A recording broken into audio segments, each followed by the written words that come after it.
High Brian, আসসালামু আলাইকুম। সবাই কেমন আছেন? তো আজকে ঘুম থেকে উঠেই সকাল সকাল দেখতে পেয়েছি বৃষ্টি। তো সেই সাথে আবার বাতাস হালকা হালকা। তো আমার হাজবেন্ড বলতেছে যে খিচুড়ি রান্না করতে, খিচুড়ি রান্না করে তাও হালকা হালকা বৃষ্টি, আবার অফিস অফ।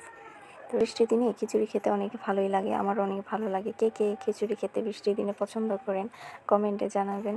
আর দাওয়াত রইল খিচুড়ি খাওয়ার। সবাই এসে আবার নেক্সট ভিডিওতে খিচুড়ি রান্নার ভিডিও দেখাবো।